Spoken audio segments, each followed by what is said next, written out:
amigos? Bienvenidos a una edición del Catecismo de la Iglesia Católica, llegando hasta sus hogares en su programa Esta es nuestra fe. Estamos viviendo el año de la fe, un año convocado por el Papa Emérito Benedicto XVI y que va a culminar para la fiesta de Cristo Rey este año. Sin embargo, el Papa Francisco le va dando este tono muy particular, un tono muy pastoral, en la que también nos dice que la fe es una experiencia, es principalmente una vivencia en la que vamos todos unidos marcando este paso de una sola fe, un solo bautismo y una sola iglesia.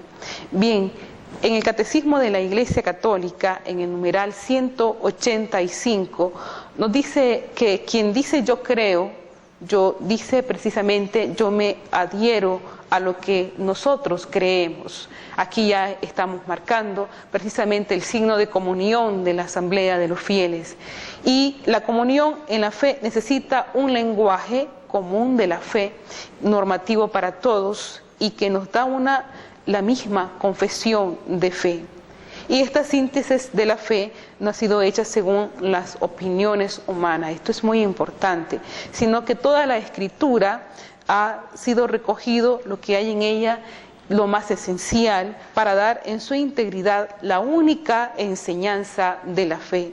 Y como el grano de mostaza contiene en un grano muy pequeño gran número de ramas, de igual modo este resumen de la fe encierra en pocas palabras todo el conocimiento de la verdadera piedad contenida en el Antiguo y en el Nuevo Testamento. Esto es un testimonio de una catequesis de San Cirilo de Jerusalén. Bien, ¿qué nos dice San Cirilo? Que todas estas verdades de fe están contenidas en las Sagradas Escrituras. Partimos entonces que la fe, antes de ser normativa, antes de ser un concepto, precisamente se aviene de una experiencia que ha tenido el creyente en su relación con Dios. Y partamos de estas experiencias de fe, partamos de la experiencia de fe de Abraham, contenida en las Sagradas Escrituras. Y Abraham va a creer en un Dios único, precisamente en esta fe que nace desde su propia vivencia y experiencia, es la que él va a partir en un solo pueblo, en una sola obediencia, y esta experiencia es la que nos va a marcar también a nosotros.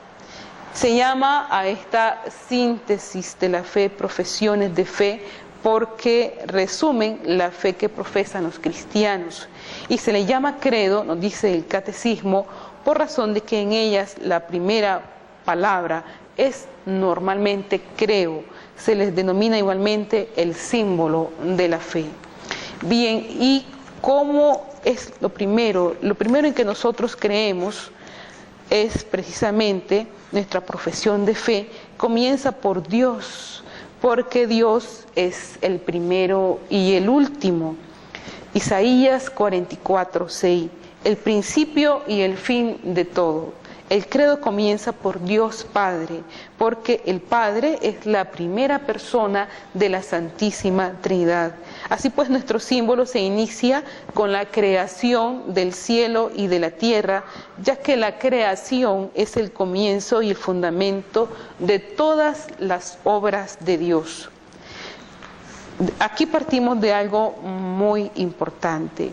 La fe no es algo subjetivo, como bien nos indica la última carta del Papa Francisco y del Papa Benedicto XVI. No es algo subjetivo que nace precisamente de algo que yo pienso. No, esto nace de lo que nosotros hemos observado, de nuestra experiencia, de lo que creemos. Precisamente por eso es que el primer símbolo es creo en Dios Padre. Y creer en Dios Padre, nosotros en el Catecismo de la Iglesia Católica, para prepararnos para la primera comunión, decíamos de dónde vienen todas las cosas que vemos y tocamos. Y respondíamos cuando éramos pequeños de Dios nuestro Padre, que nos cuida y nos ama. Entonces, ¿qué es lo que primero que nosotros observamos? La naturaleza, la creación, y esta creación tiene un primer principio y tenemos que partir de ahí, un principio de providencia para el ser humano, para el hombre y la mujer. Creo en Dios es entonces la primera afirmación de nuestra profesión de fe, y esto es lo más fundamental. Todo el símbolo nos habla de Dios y sí habla también del hombre y del mundo. Lo hace por relación con Dios. Necesariamente, pues, en un momento determinado nuestras experiencias van marcando la necesidad de recurrir a la profesión de fe. ¿Por qué? Bueno, ¿para qué nos puede servir la fe? ¿Para qué nos puede servir recitar la profesión de fe para nosotros los cristianos? En un momento de dificultad, necesariamente, de dolor, de alguna dificultad interior que podamos tener y que podamos estar en desesperación, partimos de esa experiencia. Necesariamente nosotros tenemos que hacer un acto de fe. Y este acto de fe interior nos lleva a confiar en el Señor, porque sin Él nada podemos hacer, nos dirá San Pablo. Y es aquí donde San Pablo también nos habla, partiendo de su experiencia, de su relación con Dios, sé de quién me he fiado. Y San Pedro, como apóstol, como discípulo, como seguidor del Señor, va a decir y va a profesar: tú eres verdaderamente el Mesías, el Hijo de Dios vivo. Y esta profesión de fe no viene de él o de una, digamos, de una memoria que él se ha tenido que aprender de algún concepto, no, parte necesariamente de lo que él ha visto en el Señor, del haber visto los prodigios, los milagros que él venía realizando. Y San Pedro lo mira, y esta profesión de fe nace porque es el mismo Señor que le dice: bienaventurado tú, Pedro, porque eso no ha venido de ti, sino que ha venido del Padre.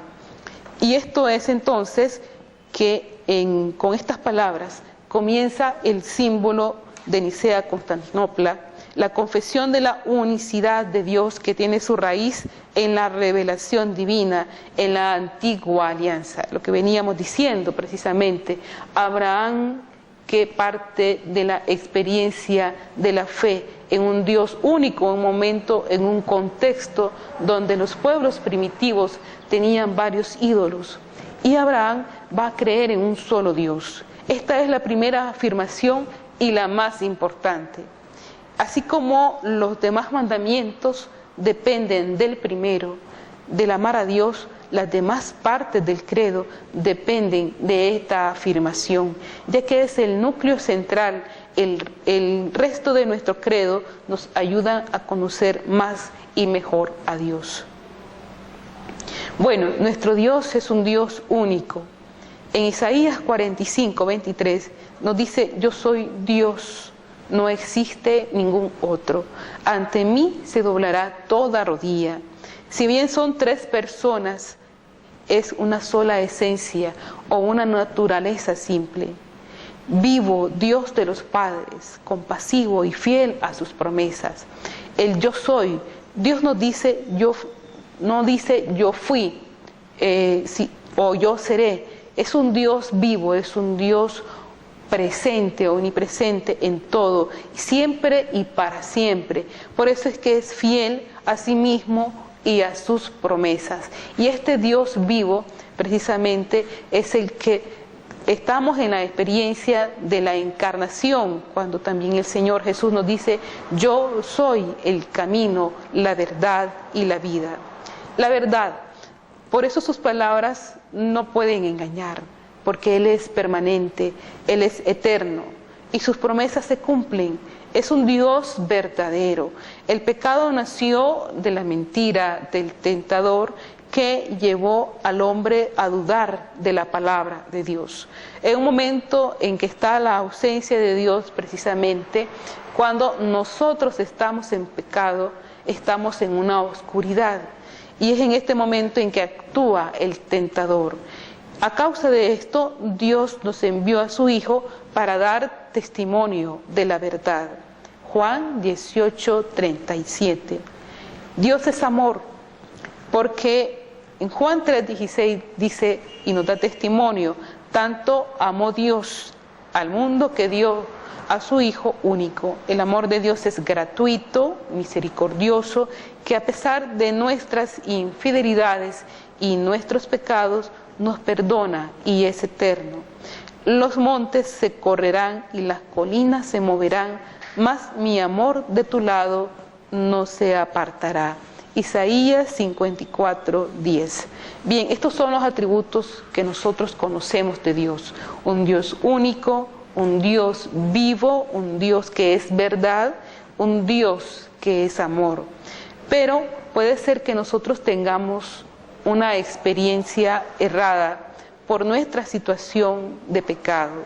Nuestra naturaleza caída nos aparta de Dios. Y a veces nosotros podemos decir, es que Dios no me ayuda, Dios no está conmigo. Sin embargo, nosotros como creyentes tenemos que saber y confesar que Dios es eterno, que a pesar de las dificultades, a pesar de lo que nosotros podemos pasar, Dios siempre va a cumplir su promesa. Y eso es lo que a nosotros nos sostiene en el caminar, en nuestro peregrinar como discípulos. Necesariamente esto lo tiene que afirmar un padre de familia, lo tienen que afirmar los jóvenes, los niños. Como mamá, cuántas dificultades podemos tener en nuestras casas, aún las dificultades económicas, y en ese momento nosotros tenemos que hacer actos de fe. Este acto de fe nos lleva a tratar a Dios como Padre. Este término tiene dos aspectos. El primero es que el Padre, por ser origen primero de todo y como autoridad en el segundo, es como un Padre bondadoso y con solicitud amorosa para todos sus hijos. Pero en esta relación, ¿quiénes somos los que fallamos? ¿Dios falla? No, Él no falla. Nosotros tenemos, por ejemplo, el sol sale para buenos y malos todos los días en su divina providencia. Y en su divina providencia nos da también esta tierra en la que nosotros podemos trabajarla, para que ella pueda dar sus frutos. Sin embargo, en estos frutos es también para buenos y para malos. Y en esta relación con Dios, quienes fallamos no es Dios, somos nosotros. Si hacemos una revisión de nuestras vidas, sabremos entonces que en este momento, en nuestra relación con el Señor, quienes le hemos abandonado no ha sido Él, sino que somos nosotros. Y cuando en justicia quizás no hemos hecho nada y se nos aviene alguna dificultad, entonces tenemos que clamar al Padre y siempre confiar en Él. La visión que nosotros tenemos de padre y madre son muy humanas porque esa es nuestra experiencia. Sin embargo, sabemos que, papá y mamá son personas y al mismo tiempo, sabiendo las personas, no somos las personas, los seres humanos, no somos perfectos y estamos en esta vida como una oportunidad de perfección. Ellos son falibles, papá y mamá son falibles. En un momento determinado también ellos pueden fallar. Y es aquí nuestra comprensión que viene también del amor. Todos fallamos, todos hemos pecado, nos dice San Pablo. Por ser humanos pueden desfigurar la imagen de la paternidad y maternidad que nos hacemos de Dios. Pero como Dios no es hombre, ni tampoco es mujer, nadie es padre como lo es Dios. También este término viene en cuanto a su Hijo único, cuando nos dice, por ejemplo, nadie conoce al Hijo sino el Padre, y nadie conoce al Padre sino al Hijo, y a aquel a quien el Hijo se lo quiera revelar. Mateo 17:27. Esto es que el Hijo es consubstancial al Padre, o sea, un solo Dios con Él. Se realiza una distinción de Padre en cuanto a las tres personas de la Trinidad.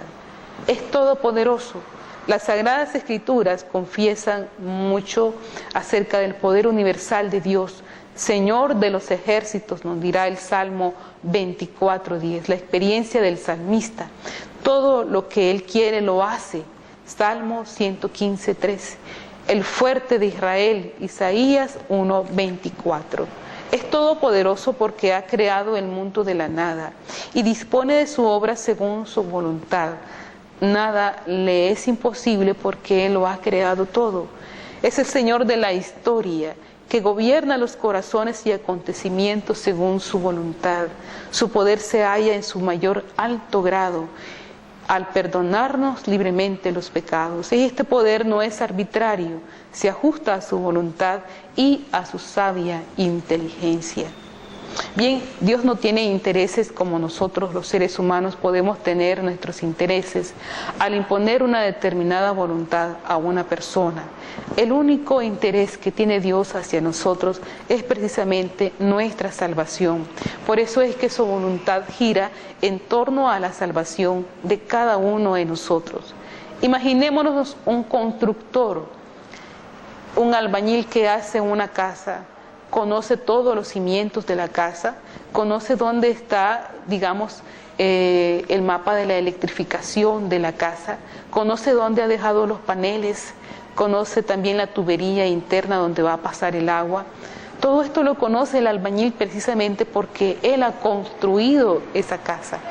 Y ahora Dios, en su sabiduría, en su inteligencia, en su eternidad, ¿cómo no va a conocer lo que él mismo ha creado? Y nos dirá el salmista que cada uno de nosotros también somos parte de ese pensamiento de Dios y Él conoce también hasta nuestras entrañas, lo más profundo de nuestro ser, precisamente porque Él nos ha creado. Y no solamente se queda en la parte física, también conoce nuestros pensamientos. Sabe hacia dónde vamos, hacia dónde nos dirigimos. Nosotros no podemos escapar de su mirada. Y así como María creyó que nada es imposible para Dios, también nosotros, si lo hacemos, podremos creer sin vacilación las cosas más grandes e incomprensibles. Es el creador del cielo y de la tierra. Las primeras palabras de la Biblia, en el principio Dios creó el cielo y la tierra, Génesis 1:1, nos habla precisamente que la creación es el fundamento de todos los designios salvíficos de Dios. Es el comienzo de la historia de la salvación que culmina con Cristo.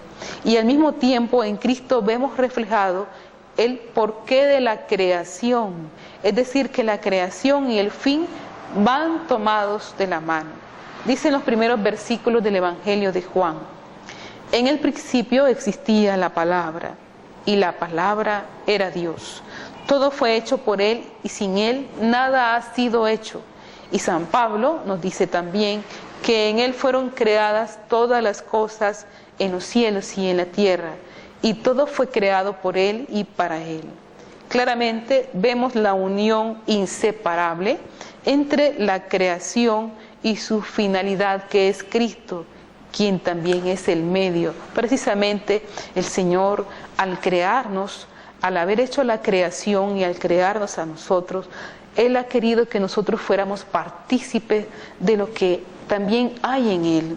Y el mundo fue creado para la gloria de Dios, no para aumentar su gloria, sino para manifestarla y comunicarla. Dice San Buenaventura: es obvio que nuestras buenas obras no aumentan la gloria de Dios. Nuestras alabanzas tampoco las aumentan. Fijémonos bien cuántas gracias hay cuando nosotros alabamos al Señor. Cuando hacemos una obra buena, lo hacemos para la mayor gloria de Dios, para que nosotros podamos comunicar esa gloria a otras personas. Cuando nosotros alabamos a Dios, también hay gracia tras gracia, precisamente no para aumentar la gloria de Dios, sino para que en nosotros esa alabanza también se devuelva en gracia hacia nosotros. Qué bonito eso, porque también es una comunicación muy grande entre esta relación de la persona con el Señor. Y es su amor y bondad por la cual nos creó. Abierta su mano con la llave del amor, surgieron las criaturas, nos dice Santo Tomás de Aquino. Y la gloria de Dios es el hombre vivo. Si ya la revelación de Dios para la creación procuró la vida de todos los seres que viven en la tierra, cuanto más la manifestación del Verbo procurará la vida a los que ven a Dios. Bien, el término cielo y tierra hace mención en las Sagradas Escrituras a todo lo que existe, a la creación entera. La tierra es el mundo de los hombres, el cielo es el lugar propio de Dios. Nuestro Padre que está en los cielos, recitamos en el Padre Nuestro, Mateo 5:26. Es el lugar donde esperamos ir al morir, es el lugar de las criaturas espirituales que rodean a Dios.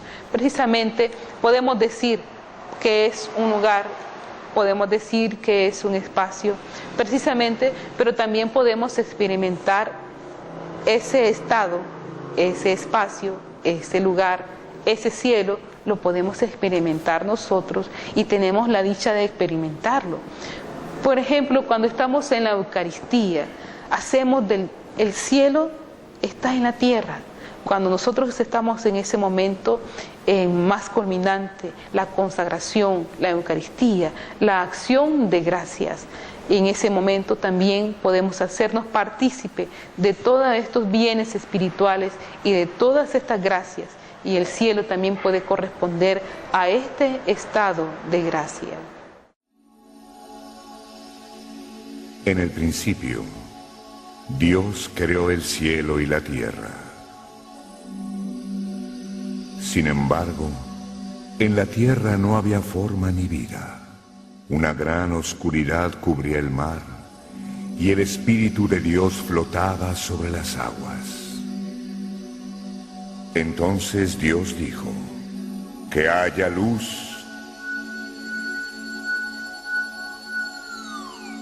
y hubo luz en la tierra.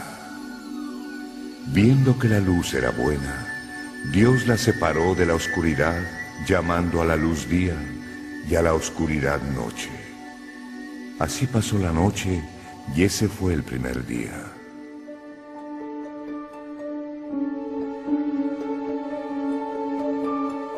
Dios dijo también, que se haga un firmamento en medio de las aguas para separarlas en dos partes. Y Dios hizo el firmamento separando las aguas que estaban debajo de él. De ese modo, Dios le dio al firmamento el nombre de cielo.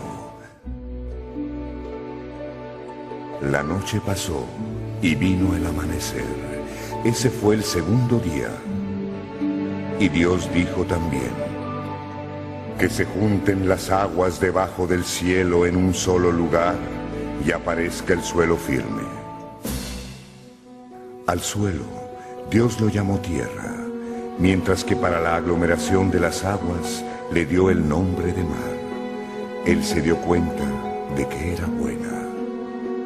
Dios dijo, que produzca la tierra vegetación, plantas para dar semillas y árboles que den frutas.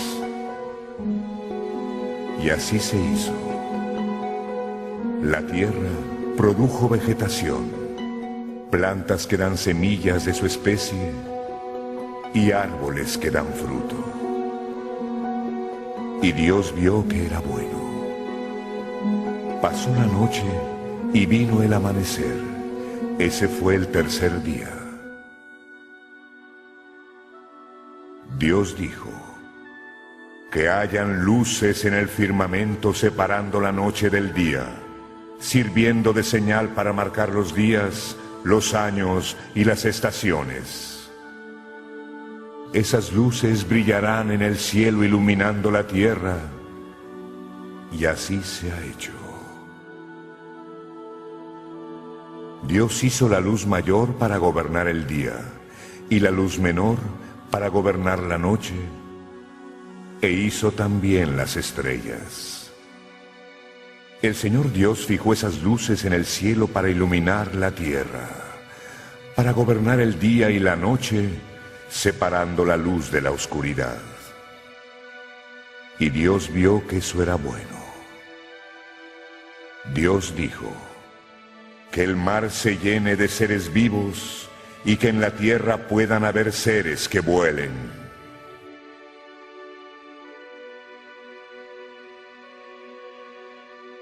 Dios creó los grandes animales del mar y las especies de seres vivos que nadan y vuelan según sus especies.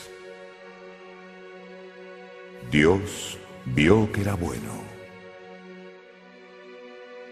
Él bendijo todos los seres vivos con estas palabras: sean fecundos y se multipliquen, y llenen las aguas del mar, y en la tierra se multipliquen los seres que vuelan.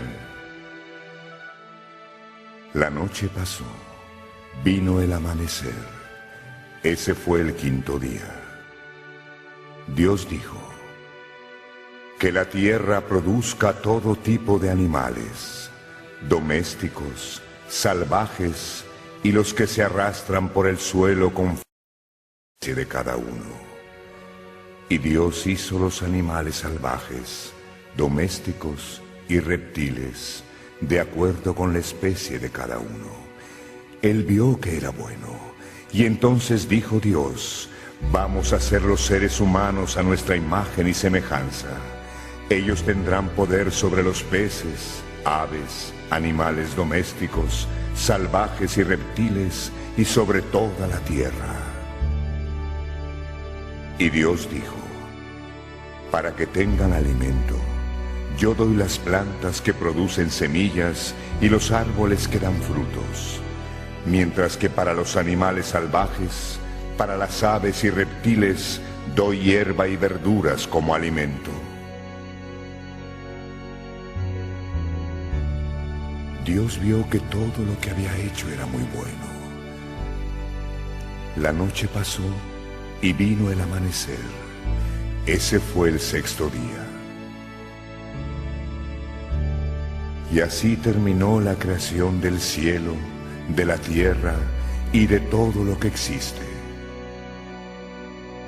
En el séptimo día, el Señor Dios concluyó toda la creación y descansó. Dios bendijo el séptimo día y lo santificó, porque fue en ese día que descansó de todo el trabajo de la creación.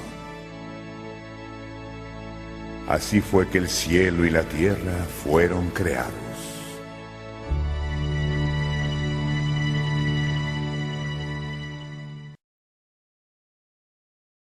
En el nombre de Jesús significa, en hebreo, Dios salva.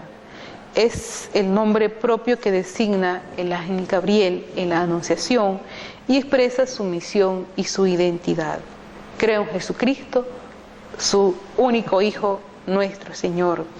Porque ¿quién puede perdonar los pecados sino solo Dios? Marcos 2:7. En Jesús salvará a su pueblo de sus pecados. Mateo 1:21. El nombre de Jesús significa que el nombre mismo de Dios está presente en la persona del Hijo. Él es el nombre divino que puede ser invocado por todos, ya que en la encarnación se unió a los hombres. No hay bajo el cielo otro nombre dado a los hombres por el que nosotros debemos salvarnos. Hechos 4:12. Él es el nombre que está sobre todo nombre. Filipenses 2:9. Los espíritus malignos temen su nombre. Los discípulos de Jesús hacen milagros en su nombre. Todo lo que pidan al Padre en mi nombre, Él se lo concederá. Juan 15:16. Por su parte, el nombre Cristo también deriva de la traducción griega de la palabra hebrea Mesías, que significa ungido. Antes en Israel eran ungidos en el nombre de Dios quienes eran consagrados para una misión que habían recibido. Era el caso de los reyes, los sacerdotes y profetas. Y en Jesús se cumple esta triple función. Él es rey, Él es sacerdote, Él es profeta. En el mismo nombre de Cristo está sobreentendido el que ha ungido, el Padre, el que ha sido ungido, el Hijo, y la unción misma, el Espíritu Santo. Y esta unción se da en el bautismo que recibe en el río Jordán. Dice en los Hechos de los Apóstoles, Dios le ungió con el Espíritu Santo y con poder. Hechos 10:38. Bien, nosotros ahorita acabamos de decir, de dar testimonio en lo que nosotros creemos. Todas estas citas bíblicas nos sirven a nosotros de fundamento. de lo que nosotros creemos, porque partimos de una realidad. Al inicio abarcábamos que en la profesión de fe se compendia todo lo que está en las Sagradas Escrituras. Por eso nuestra profesión de fe no nace de una invención de hombres, ni es algo subjetivo, como el decir, por ejemplo, yo siento que Cristo es el Mesías, no. O yo siento que Cristo me salva. No necesariamente tiene que venir de una experiencia sensible, o de lo que yo puedo creer, o de lo que yo puedo pensar. Está fundamentado en una realidad, como hemos venido tratando de entresacar los textos bíblicos. Y el título de Hijo de Dios es el centro de la fe apostólica. Pedro comienza de la iglesia, fue el primero en profesar esta verdad, cuando él dice, tú eres el Mesías, el Hijo de Dios vivo. Mateo 16:16. Y hay una distinción entre nosotros como hijos de Dios y la relación de Jesús como Hijo único de Dios. Él mismo la hace. Subo a mi Padre, el Padre de ustedes, a mi Dios, el Dios de ustedes. Juan 20:17. Se puede poner como comparación la parábola del viñador que manda recolectar los frutos a través de los servidores. Mateo 21, del 33 al 39, a quienes matan sucesivamente, luego ya no son más sus siervos, a quienes manda, sino que elige a su propio Hijo, a quien terminan matando, nos dice en las Sagradas Escrituras. Y en el bautismo y en la transfiguración se oye una voz, la voz del Padre que declara a Jesús como su Hijo amado. Jesús también se designa a sí mismo como el Hijo único de Dios. Juan 3:16. Nosotros, los creyentes, en el misterio pascual, es donde podemos alcanzar el sentido pleno del título de Hijo de Dios, porque es ahí donde se cumple el plan de salvación. Y el mismo centurión que le atravesó la espada dijo, verdaderamente este hombre era Hijo de Dios. Marcos 15:39.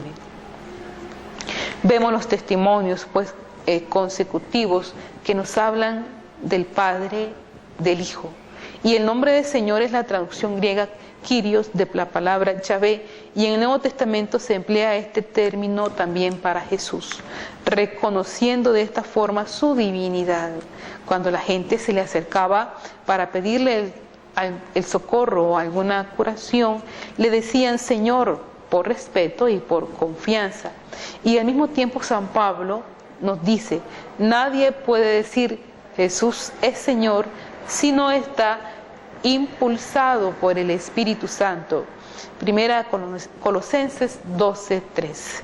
Así pues, estos títulos que vamos enumerando, Señor, Hijo, son parte de la revelación divina que nos va también transmitiendo esta experiencia de fe.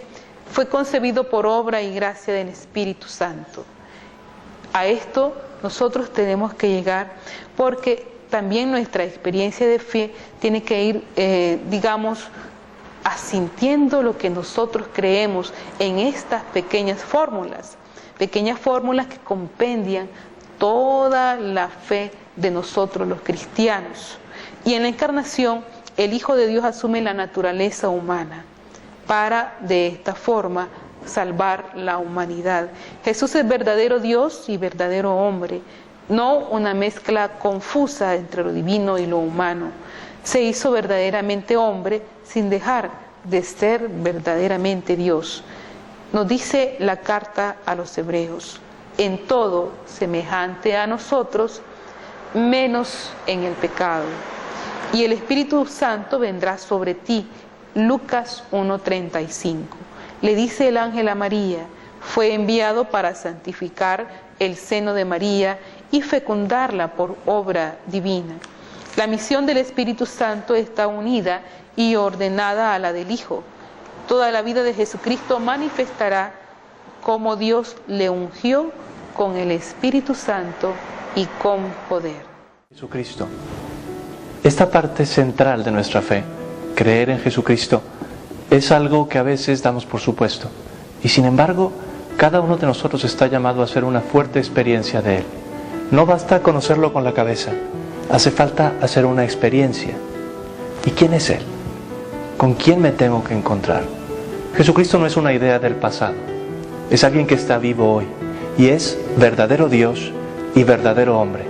Y es importante que sea así y que lo confesemos de verdad, porque si yo necesito alguien que sea mediador, debe ser igual a los dos extremos. Él es el puente y debe tocar a Dios y a los hombres. Como verdadero Dios y verdadero hombre, Él es mi amigo. Él es mi amigo que me comprende.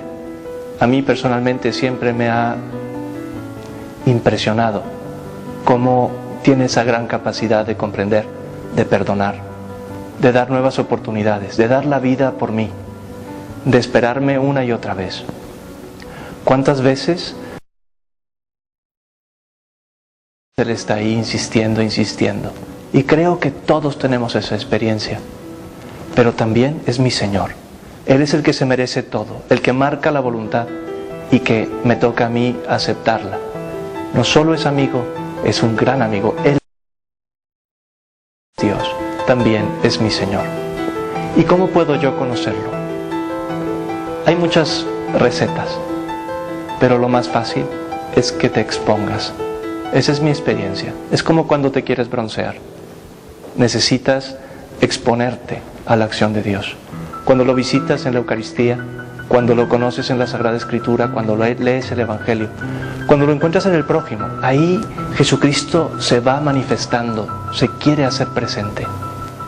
Necesitamos en este año de la fe, de verdad buscar conocer a Jesucristo, porque vale la pena hacer la experiencia. Y Él no se niega a quien le busca con tenacidad, con sinceridad. No es la flor de un día, no es ir a hacer una visita y se te entrega ya. No, Él se revela en la fe a quien le busca. Cuando le buscamos, cuando tratamos de imitarle, entonces Él se va haciendo encontradizo en nuestra vida.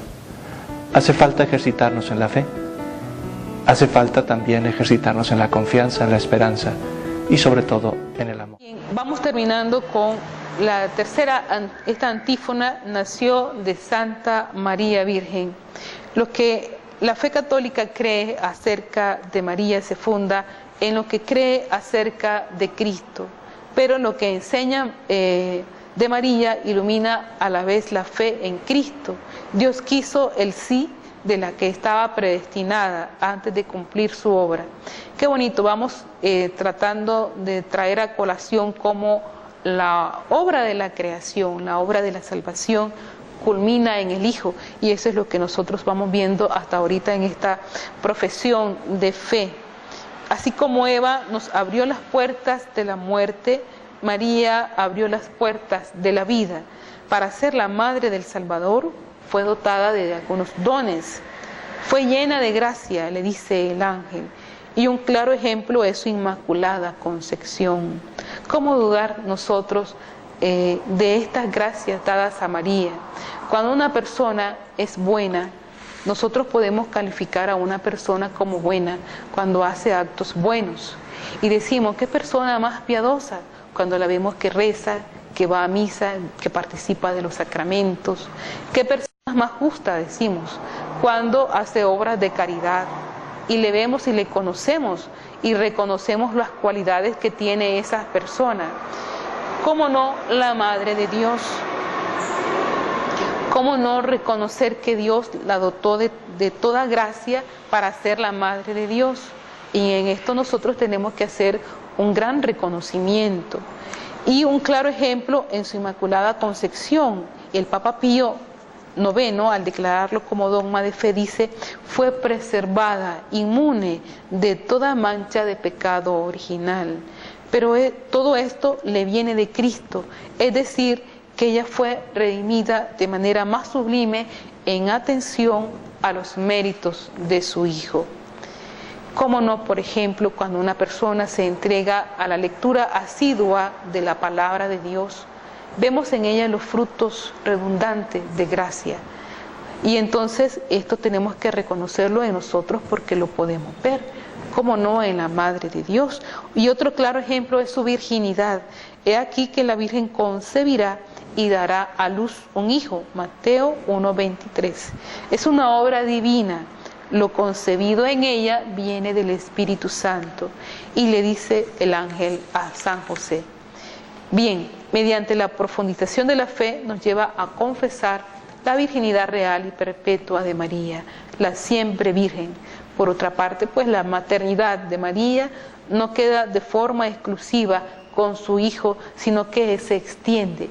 Dice San Pablo a los romanos, da a luz al hijo al que Dios constituyó el mayor de muchos hermanos, y nosotros somos parte de esa gran familia de Dios que se nos da a través de la filiación divina, un término que ya hemos discutido en estos temas del catecismo de la Iglesia Católica, en nosotros los creyentes. Bien, entonces así vamos exponiendo estos temas de la fe, que seguirá el símbolo de los apóstoles, que constituye, por así decirlo, el más antiguo catecismo romano.